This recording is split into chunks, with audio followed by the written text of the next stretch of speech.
Assalaamu calaykum. Halkani waa Somali Inside Media. Wararkeena xilligan waxa ugu waaweyn. Dagaalka Iiraan waxa la sheegay inuu baabi'iyay hubkii keydka ahaa ee Mareykanka. 24 saac la soo dhaafay waxa soo baxday xog weyn oo cajiib ah oo adduunka oo dhan uu hadal hayo ilaa maantadan. Haddaba xogtan ah in Mareykanka hubkiisii keydka ahaa ay Iiraan baabi'isay xagee baa laga helay. Warbixin iyo macluumaad gaar ah ayaan ku hayaa. wasiirkii difaaca dalka Mali waa la dilay xaalada dalkaasina faraha ay ka sii baxaysaa Mali iyaduna waxay la tacaalaysaa kooxo falaago iyo kuwa argagixisa wasiirkii dhamaa ee gaashaandhiga ayaa la dilay saraakiil sarsare ayaa sidoo kale geeriyootay waxaana leeyahay waxaaba jira xubno ka tirsan golaha wasiirada ee wadankaasi Mali oo kooxaha argagixisada u gacan galay haddaba dalkaasi maxaa ka soconayo waxaan si toos ah u tagi doonaa dalka Mali magaalada madaxdiisa oo aan markaasi kaaga soo warrami doonaa waxa dhabta ay halkaasi ka jira ilgaaran waxaan ku eegaynaa dagaalada bariga dhexe qodobadaas oo dhan ayaan isla jeexjeexi doonaa saaxiib soo dhaw haddii aad naga cusub tahay waxaan kaa codsanayaa inaad subscribe soo tiraado channelka muuqaalka like aad saarto saaxiibadan u sii share gareyso waa mahadsan tahay waxaan ku bilaabayaa dagaalka 38 maalmood socda ee dhex maray Mareykanka iyo Iiraan ayaa si ba'an markaasi u yareeyay keydka caalamiga ee hubka muhiimka ee militariga Mareykanka arintaas ayaa wasaaradda difaaca Pentagonka markaasi waxa la yiri ay shaacisay iyadoo oo qasab ay tahay in hubkaasi ay u soo wareejiso qaaradaha Aasiya iyo Yurub bacdama xaaladdu ay u muuqato mid ka sii dareyso ama faraha ka sii baxayso talaabadan waxay dhalisay walaac xoogan oo ku aadan diyaar garowga xukuumadda Washington ee ka dhanka ah khataraha kaga imaan kara dalalka Shiinaha iyo Russia oo ah isbahaysi muddo dheer markaasi ay ka dhaxaysay saaxiibtinimo iyo siyaasado isu xagliya inkasta oo wasaaradda difaaca aysan si rasmi ah u shaacin tirada rasmiga ah ee gantaalada loo adeegsaday duqeymaha in ka badan 13,000 oo bartilmaameed ka hor xabad joojintii dhawaan la gaaray haddana khasaaraha maaliyadeed ayaa ah mid aad u baaxad weyn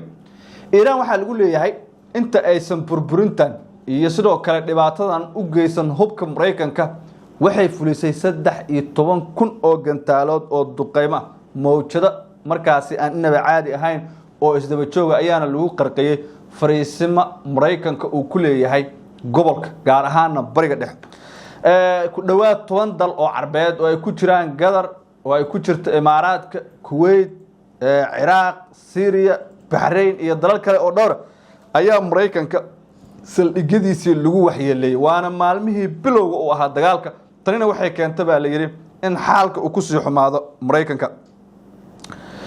qiyaaso madax banaan oo ay sameeyeen xarunta daraasaadka istiraatiijiga iyo cilmi baarista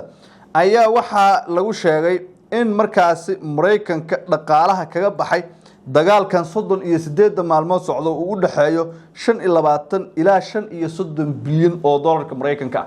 ma aha millions waa billions lacagta aan ka hadlay 38 maalmood ayuu dagaalka socdaa 35 bilyan ayaa la qasaaray waa maalintii wax ku dhow markaasi ama ka badanba 800 milyan ku dhawaad 1 bilyan ayuu maalin walba si joogto ah u khasaaraa Mareykanka inta uu socdo dagaalkan bariga dhexe ayay xogtu tilmaamaysaa sidoo kale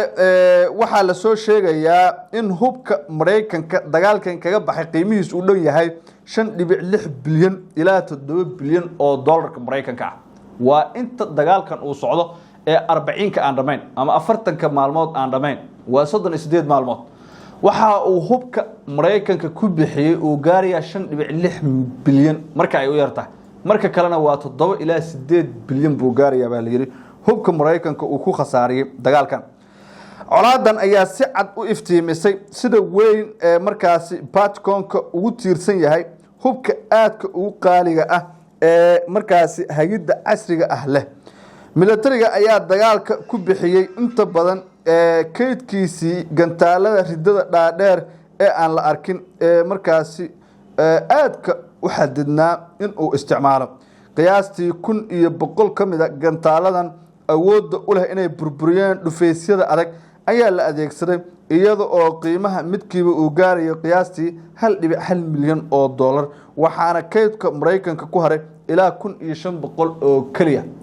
waaba si gabaabsi lagu leeyahay gantaalada noocaana Mareykankuna tan waxay ku tahay baa la yiri caqabad cad oo muuqata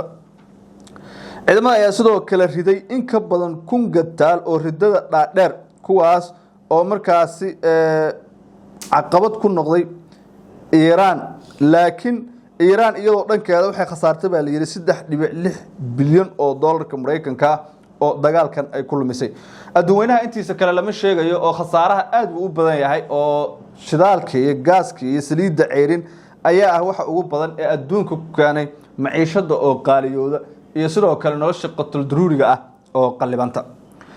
gees kale wasiirka gaashaandhigga ee dalka Mali General Sadio Camara ama Saciid Camara ninka la yiraahdo ayaa lagu dilay weerar qorsheysan oo lala beegsaday saldhigyo ciidan oo ku yaala guud ahaan wadankaasi saacadihii ugu dambeeyay warkan ayaa ka soo baxay maalin uun kadib markii gurigiisa oo ku yaala magaalada taliska military ee ugu weyn dalkaas ee ka taliiraahdo uu markaasi kula kulmay weerar ku bilowday qaraxyo xilli weerar isku mar ay fuliyeen kooxo xiriir leh ururweynaha Al-Qaacida iyo jabhadda Tuareg la yiraahdo ee ka howlgasha dalkaas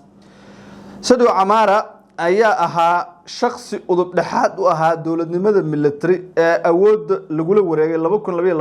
2022 waa xukunkii afgambi ee ka dhacay Mali ninkan ayaa kamid ahaa shakhsiyaadka ugu saameynta badan hoggaanka military ee talada haya waxaana dadka qaar ay u arkayeen inuu ahaa shakhsiga mustaqbalka hoggaamin kara dalka Mali dhimashadiisa ayaa lagu tilmaamay dhabar jab weyn oo gaaray ciidamada qalabka sida ee dalkaas kooxaha weerarka soo qaaday ayaa sheegay inay fuliyeen qarax ismiidaamina oo loo adeegsaday gaari kaas oo lala beegsaday guriga Camaare ee ku yaal magaalada Kati la yiraahdo ee wadankaasi magaaladan oo si weyn loo ilaaliyo ayaa qiyaastii 15 kilomitir dhanka waqooyi kaga beegan caasimadda wadankaasi ee Bamako waxaana halkaas markaasi sidoo kale degan madaxweynaha ku meel gaarka ah ee wadankaasi Assimi Goti si kastaba ha ahaatee talaabadan waxay muujinaysaa baa la yiri in kooxaha hubeysan ee weerarada sii wada ay qarka u saaran yihiin in gabi ahaanba dawladdu markaasi ay kaga adkaadaan dagaalada ay kula jiraan dhawaqa rasaas culus iyo qaraxyo waaweyn ayaa wali laga maqlayaa magaalada Gita la yiraahdo sida ay xaqiijiyeen saraakiisha deegaanka waxa kale oo xusid mudan in dawladdu wali ay la tacaalayso xakameynta kooxahan falaagada iyo argagixisada isugu jira ee Mali faraha baan ku hay guud ahaan mawduucana saaxiib waa naga inta muuqaalkan xiga aan ku kulmi doono nabadgelyo